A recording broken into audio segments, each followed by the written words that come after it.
ஆண்டவராகிய இயேசுவின் நாமத்தினாலே இந்த காலை வேளையில கூட உங்கள் யாவரையும் வாழ்த்துகிறேன். கர்த்தர் உங்களை ஆசீர்வதிப்பாராக. இந்த நாளிலே கூட யோவான் புஸ்தகம் 15ஆம் அதிகாரம் 16ஆம் வசனத்தை கூட வாசித்து தியானிக்கலாம். நீங்கள் என்னை தெரிந்து கொள்ளவில்லை, நான் உங்களை தெரிந்து கொண்டேன். நீங்கள் என் நாமத்தினாலே பிதாவை கேட்டு கொள்வது எதுவோ அதை அவர் உங்களுக்கு கொடுக்கத்தக்கதாக நீங்கள் போய் கனி கொடுக்கும்படிக்கும் உங்கள் கனி நிலைத்திருக்கும்படிக்கும் நான் உங்களை ஏற்படுத்தினேன். மிக அருமையான வேத வசனம். இந்த வேத வசனத்தின் கடைசி பகுதியில் கூட நான் உங்களை ஏற்படுத்தினேன் என்று சொல்லப்பட்டிருக்கிறது. மெய்யாகவே தேவன் இந்த உலகத்தில் நம்ம ஒவ்வொருவரையும் ஏன் ஏற்படுத்தினார், எதற்காக ஏற்படுத்தினார் என்பதை நாம் அறிந்து கொள்ள வேண்டும். முதலாவதாக ஒவ்வொரு மனிதனையும் தேவன் தெரிந்து கொண்டிருக்கிறார். ஏனென்றால் இந்த உலகத்தில் அநேக மனிதர்கள் உண்டு. ஆனாலும் உங்களையும் என்னையும் தேவன் தெரிந்து கொண்டிருக்கிறார் என்றால் நம்மை ஏற்படுத்தி இருக்கிறார் என்றால் எதற்காக என்று நாம் சற்று சிந்திக்கும் போதே இந்த வேத வசனத்தில் சொல்லப்பட்டிருக்கிறது. நாம் கேட்டு கொள்வது எதுவோ அதை தேவன் நமக்கு கொடுக்கிறவராக இருக்கிறார். நாம் தேவனிடத்தில் எதெல்லாம் கேட்கிறோமோ அதையெல்லாம் நாம் பெற்றுக்கொள்கிறவர்களாக இருக்கிறது. ஏனென்றால் எதற்காக என்றால் அவர் நம்மை தெரிந்து கொண்டதினால, அவர் நம்மை ஏற்படுத்தியிருப்பதனால நாம் எதை கேட்டாலும் தேவன் நமக்கு கொடுக்கிறவராக இருக்கு. ஏனென்றால் நம்மை அதிகமாக தேவன் நேசிப்பதினால் இப்படிப்பட்ட வார்த்தைகளை இந்த வசனத்துல தேவன் சொல்லியிருக்கிறார். அதுபோல நம்முடைய வாழ்க்கையில கூட நாம் தேவனிடத்தில் எல்லாவற்றையும் பெற்றுக்கொள்ள முடியும்.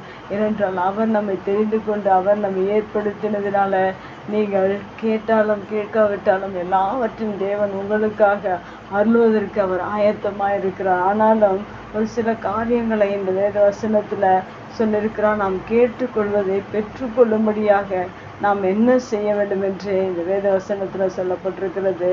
நீங்கள் போய் கனி கொடுக்கும்படிக்கு உங்கள் கனி நிலைத்திருக்கும் படிக்கும் என்று 2 காரியங்கள் இங்கே சொல்லப்பட்டிருக்கிறது. நாம் கனிகளை கொடுக்கிறவர்களாக இருக்க வேண்டும். ஏனென்றால் ஒரு மரத்தை நடும்போது நாம் கனிகளை எதிர்பார்க்கிறோம். அதுபோல தேவன் நம்மை தெரிந்து கொண்டு நம்மை ஏற்படுத்தினதின் நோக்கத்தை அவர் நம்மிடத்துல எதிர்பார்க்கிறவராக இருக்கிறார்.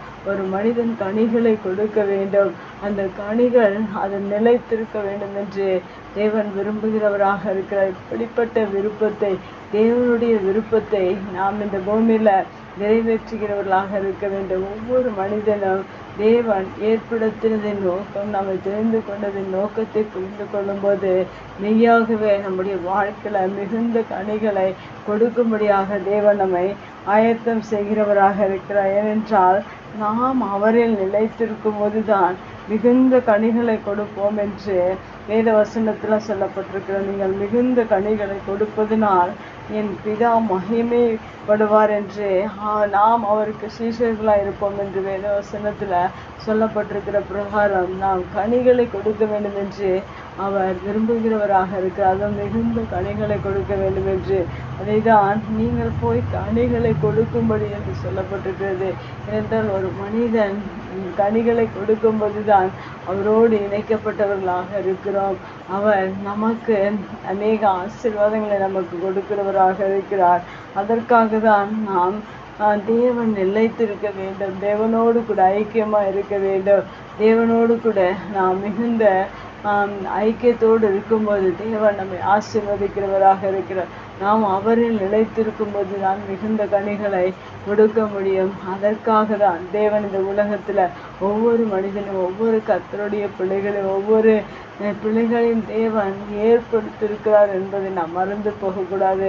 நம்மை தேவன் தெரிந்து கொண்டதின் நோக்கத்தை நாம் ஒரு நாளும் மறந்துவிடக்கூடாது. ஏனென்றால் தேவன் நாம் கனி கொடுப்பதற்காக, அந்த கனி நம்மில் நிலைத்திருப்பதற்காகவும் தேவன் நம்மை ஏற்படுத்தினார் என்பதை மறந்து போகாதபடிக்கு ஒவ்வொரு நாளும் தேவ சமூகத்தில் கனிகளை கொடுப்போம். கனிகள் நம்ம நிலைத்திருக்கட்டும். கர்த்தர் நம்மை ஆசீர்வதிப்பார். கண்களை முடிச்சு வைக்கல. எங்கள் அன்பு தகப்பனே, தர்மையான வார்த்தைக்காக நன்றி செலுத்துகிறோம்.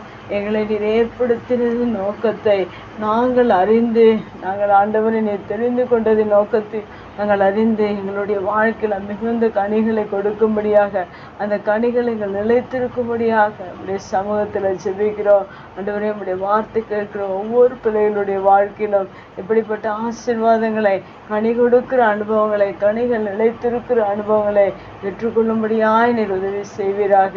இயேசுவின் நாமத்தில் ஜெபங்களும் நல்ல பிதாவே, ஆமேன்.